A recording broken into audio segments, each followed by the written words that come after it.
I am Jesse Preiner, the mayor of the city of Columbus. We're located 30 miles north of St. Paul, right up 35E, right at the split on the north end of town.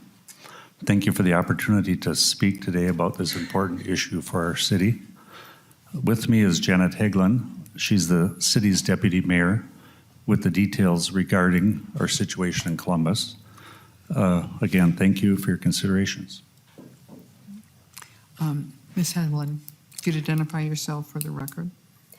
Good morning, Madam Chair and members of the committee. My name is Janet Hegland. I thank you for the opportunity to address your committee and to request your assistance in helping us remedy an unintended consequence of the Fiscal Disparities Program. Columbus is a 48 square mile city in Anoka County located just northwest of the 35W and 35E split with just over 4,100 residents. While 48 square miles is a sizable city, 37% of our total area is comprised of public wildlife management areas of Carlos Avery and Lamprey Pass. In the 7-county metro area, we are unique in that Columbus has the highest percentage of area designated as wetlands.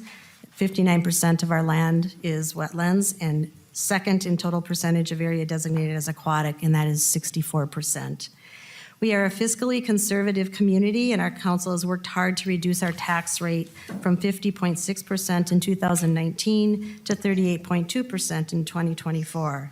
I share these statistics with you because they all contribute to our fiscal disparities problem. The problem is that Columbus contributes an increasing portion of its tax base to the fiscal disparity pool, and each year the gap between what is contributed versus what is distributed back grows. In your packet, the historical fiscal disparities impact on Columbus table shows the growing gap since 2016. This information was prepared for us by Anoka County, who is the agent that prepares all of the information for the Fiscal Disparities Program for the metro area. For instance, last year we increased our levy by $210,000 to make up for the loss of the tax base to the pool, and our total budget is only $5 million, and we've levied about $4.2 million. The fiscal disparities formula considers a city's growth in their commercial industrial tax capacity since 1971, when the program was enacted. It also considers its population and its tax rate.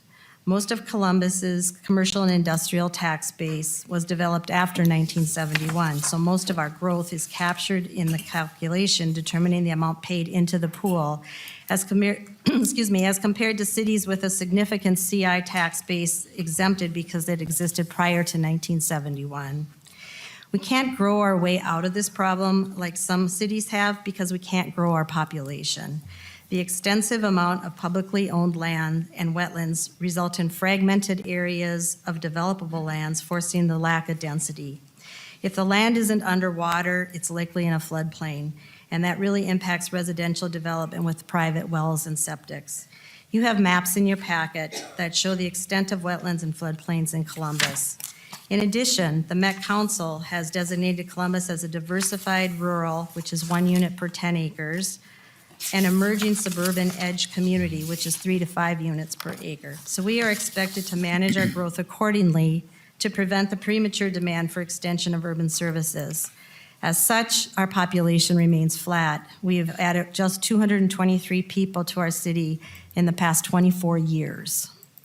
Despite our success in lowering our tax rate, this too works against us, as in the formula. If you lower your tax rate from the prior year, it decreases the distribution return to your city. And to add insult to injury, Columbus also does not qualify for the gas tax because our population is under 5,000, nor does it qualify for LGA, so we are hit with a triple whammy. This is why we need your help. The factors that put us in this unfortunate situation are beyond our control to remedy.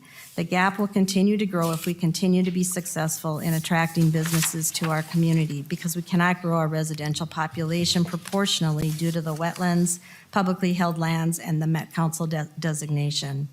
We understand that there's no appetite to amend the Fiscal Disparities Program, so we are looking for relief as outlined in the introduced bill. I appreciate the time you've given us today, and I'm happy to answer any questions, and I hope I can count on your help. Thank you.